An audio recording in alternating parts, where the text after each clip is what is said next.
Lupe is a 3-year friend and partner of Zero Mass Water. Such a good friend, in fact, that he has been with us installing these panels in Jordan and in the Philippines. And as the Lupe fans know, he is cerebral with his art. And as you'll hear in a moment, he is highly intentional with his humanity. Please join me in welcoming Lupe Fiasco.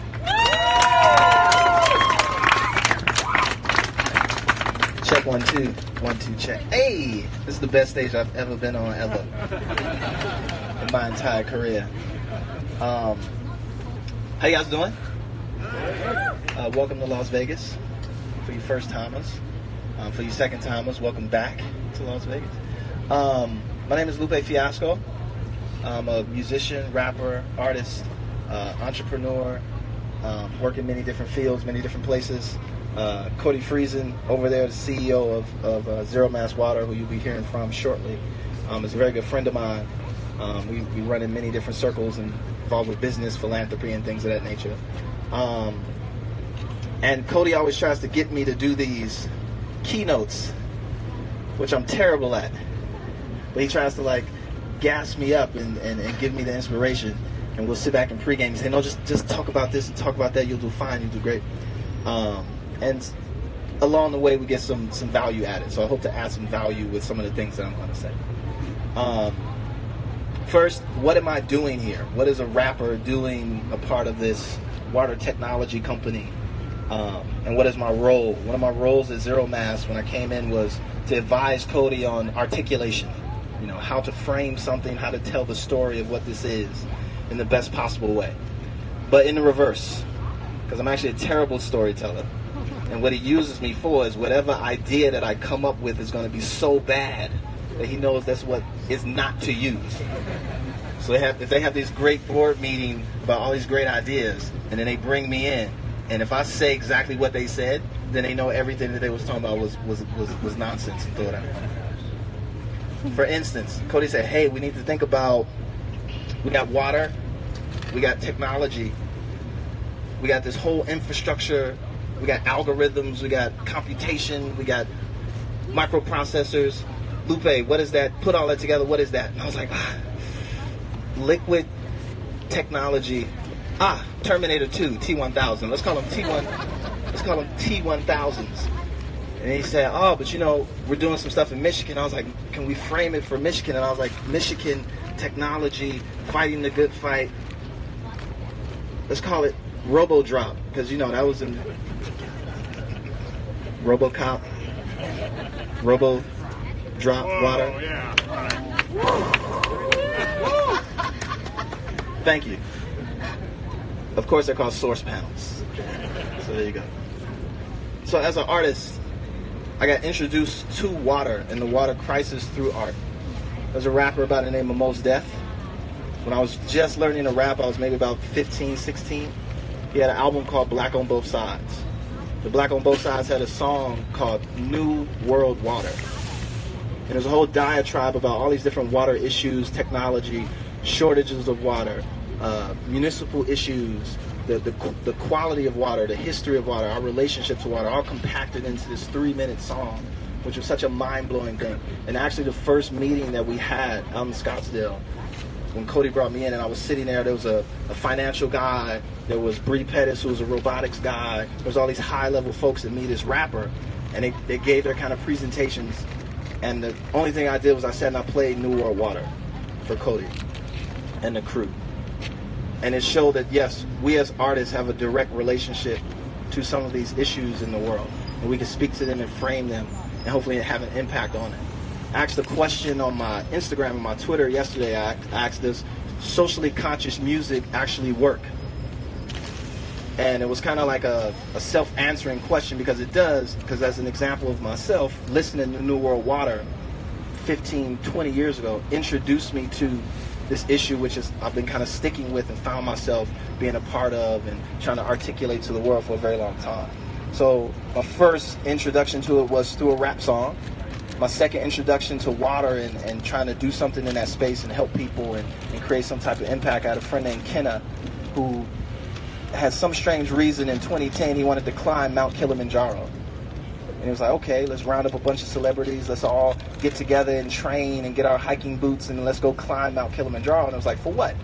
And it was to raise awareness for the clean water crisis that was going on in Africa. And it was one of the first times where I got to actually go and see some of the things that were happening in that song, New World Water, going out into the world and actually seeing it in real life. Seeing people unable to drink the water. Water that you shouldn't drink, let alone not drink, water that you shouldn't wash your hands with because it's so toxic. Water that you shouldn't be able to get in your eye, right? Because you'll catch so many diseases and worms and all these different kind of pieces and parts. And actually got to see people who had to drink it, had no choice. And if you put yourself in that capacity, you put yourself in that place, you'll look at water that looks like chocolate milk, right? With things dead in it, right? But you don't have a choice, right? And they drink it, and they contract all these terrible diseases, the stunted growth, all of the kind of horror stories that you can hear and imagine about drinking water that is poisonous, right? And then, okay, now let's go climb this mountain. You know, now that we've seen this kind of horror story, and we've seen kind of the effects of it, let's go climb this mountain to try to raise some awareness, right? The mountain was a little bit taller than the stage, but I always found myself elevated, so it's cool, so it's all good. But that was my second kind of piece, seeing this in a real way and being a part of something and putting literally my body on the line to help kind of raise some awareness. And the spinoff from that was we built some wells in Africa. And it was like, okay, that was pretty cool. We got to see the effects of it maybe a couple of years later. And then the third piece that happened was, you know, outside of meeting Cody, was I met that guy right there in the crowd. His name is Michael Ford. Michael Ford, can you raise your hand? Yeah. Michael Ford is an architect. He's based from Detroit, goes all around the world, does something called hip-hop architecture, where he teaches kids architecture through hip-hop. So another relationship between arts and structure, arts and infrastructure, arts and kind of objective things in the world.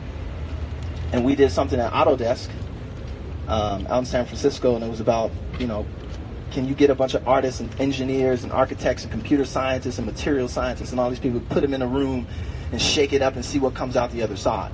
We created some amazing things and amazing projects. But Michael came to me at the end of that, and he said, you know, I'm going to, what is Samburu Girls Foundation? And they're about, you know, female genital mutilation. She's this amazing woman named Josephine who rescues these girls from these crazy situations. And they built this school, and Michael was going there to build a kitchen, right? And kind of restructure the campus. And he said, hey, Lupe, do you want to go? And I said, absolutely not. You know, I don't know. I have no interest in going. But do you have water? Do you have water there? What's the water situation look like on the ground there? And he said, well, you know, they walk a mile, 2 miles every day to go get water, which looks like chocolate milk, right? And they bring that back and they cook and they clean, they filter it out a little bit. And I was like, well, what's the plan? Like, what's the long-term goal for that? And he said, well, they're going to build a well, right? And so I was thinking, like, oh, we just built 2 wells in Kenya, but it's not enough, right? It's like, I'm not going to go look at the kitchen. I'm not going to go play the celebrity role. We're going to bring water to that place, right? And so we went there and we set up 40 of these, a field of these on site, where these girls never have to worry about water ever again. Never have to walk. They can spend more of their time thinking about reading, learn how to write, becoming computer scientists and things of that nature, and focusing on themselves. So there's real world solutions that are happening with Source right now all over the world, right? Changing, affecting people's lives in very dramatic ways, right?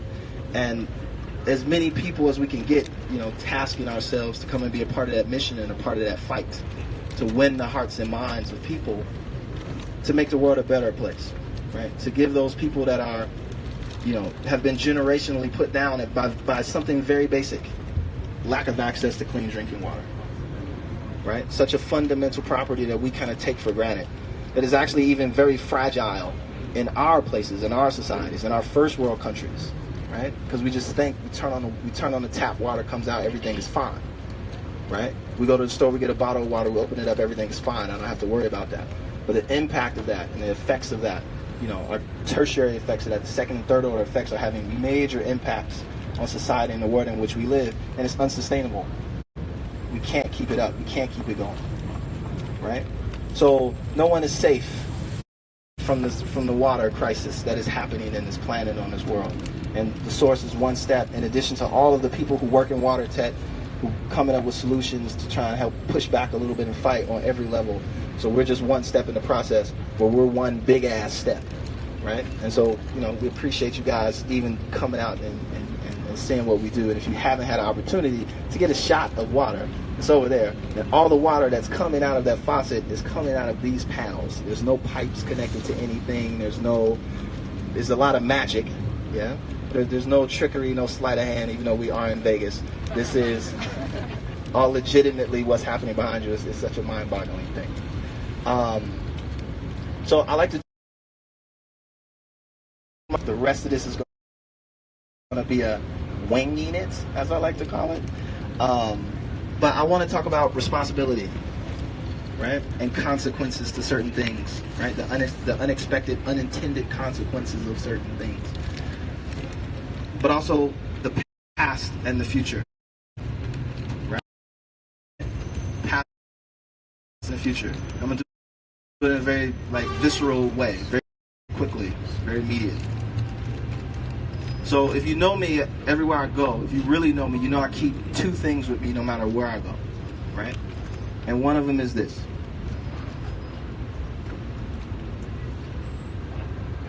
Everybody can see that? I'm going to pass it around, yeah? You can touch it, it's okay. It's not radioactive. I don't think. I'm going to pass it around. Touch it, feel it. It's an entrepreneurial lesson in this, right? How many of anybody ever seen anything like that before, right? It'll get around to you. You've seen it? Yeah? Oh, what do you think it is? No, what do you think it is? Your wildest guess. A nose ring? Good guess. What do you think it is? Thought it was a cow nose ring, like a bull nose ring? Okay. Anybody else? What do you think it is? A doorknob, like a door knocker. Yeah, okay. Good. Not bad. It's like a bracelet for a little girl. Looks like a bracelet for a little girl. Okay, let's hold that. Let it get around. What do you think it was made?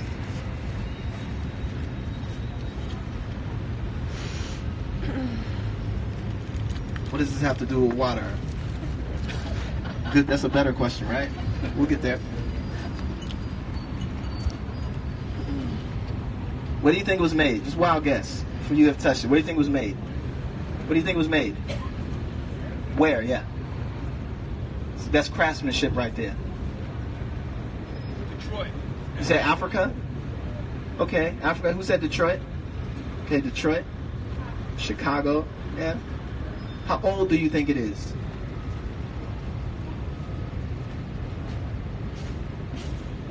Just a guess. You can throw it out.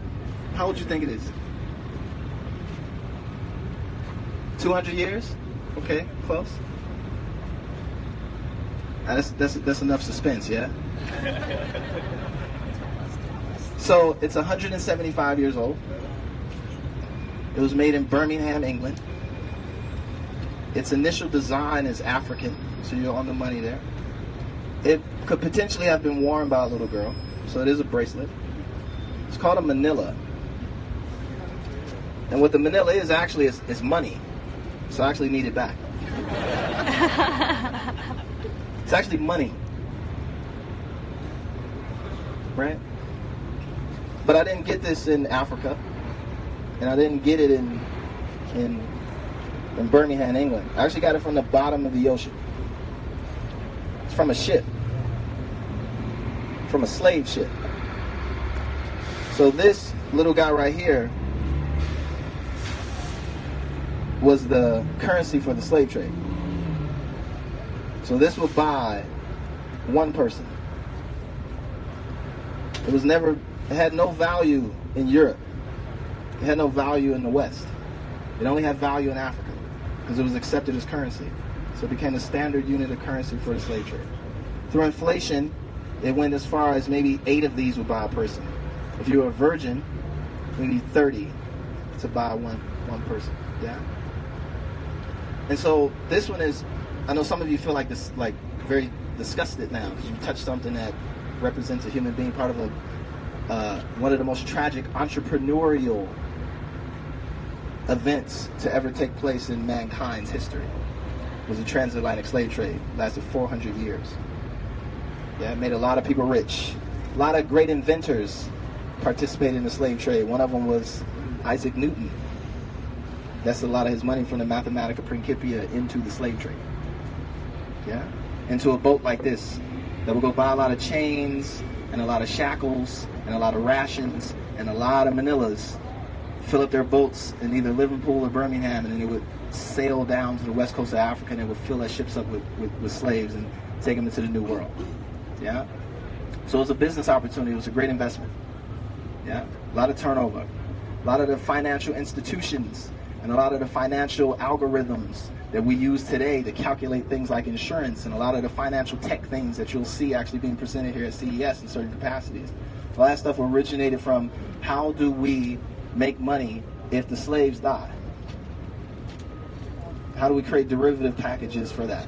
So a lot of great inspiration, a lot of great technology, a lot of great things, navigating the seas and things of that nature, faster, better, quicker ships, a lot of material science and things of that nature. This is actually made out of copper, right?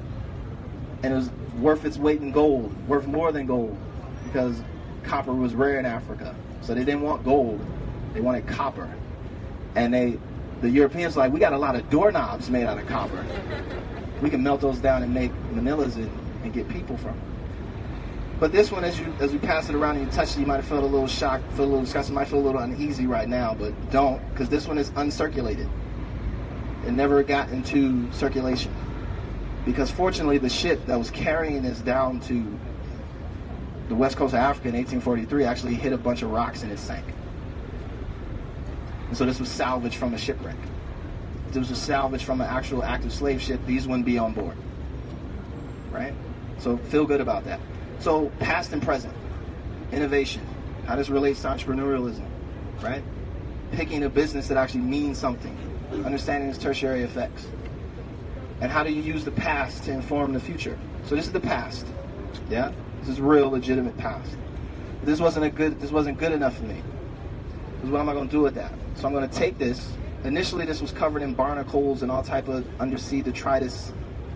And I said, okay, I'm going to clean all that off. That's why it looks like this. I'm going to make a mold.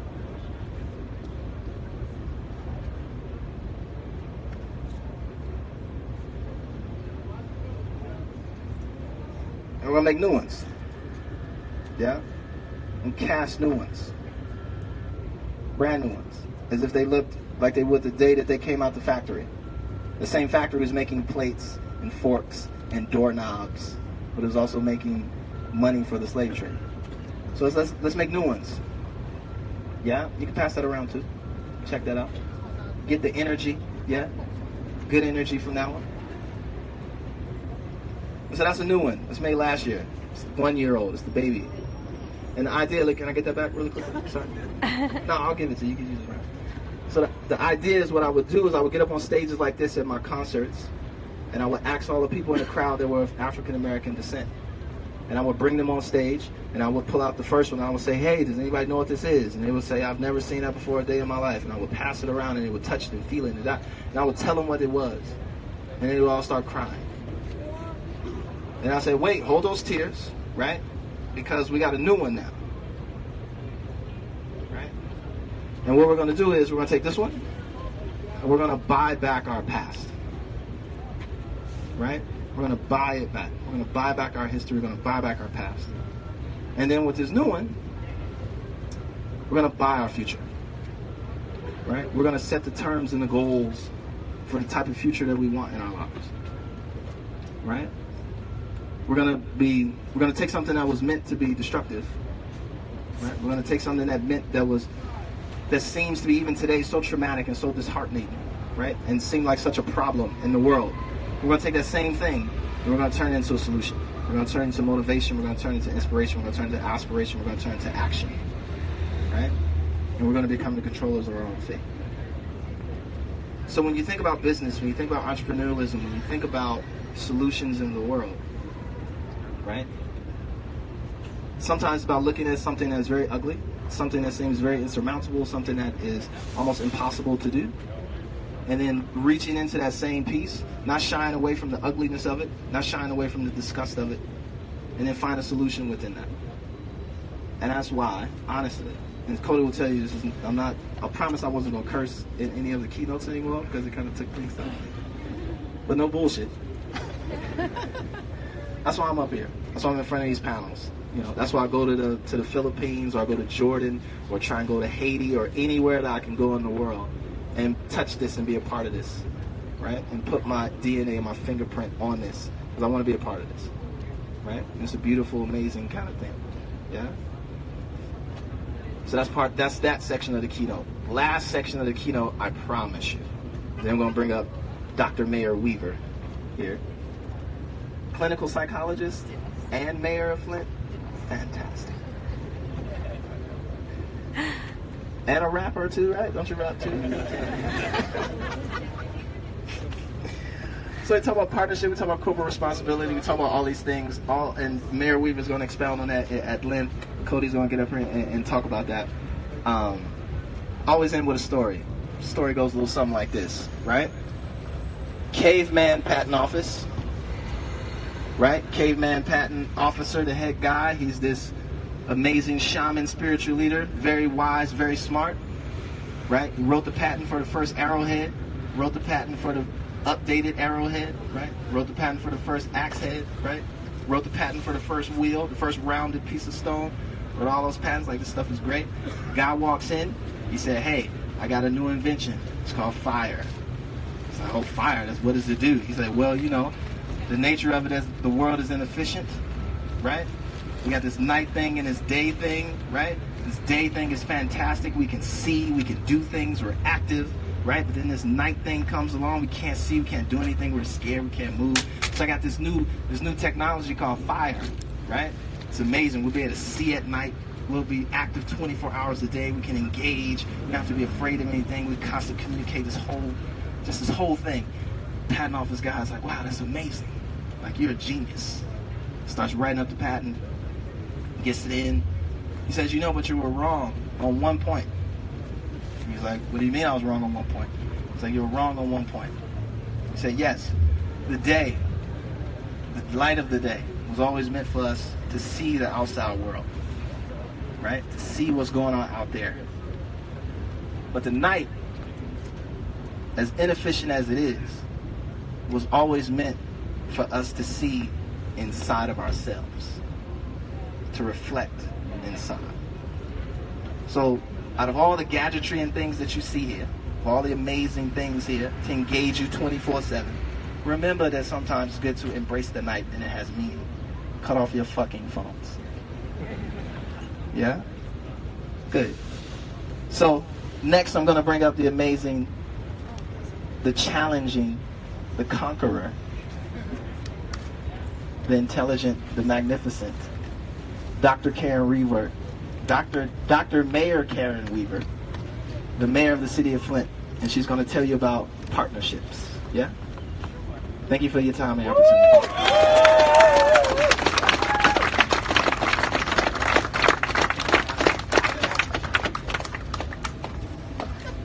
Okay, wait. Watch this. We've been talking about this stage. Taking my shoes off, so I can get up here and talk. I don't think they believed me.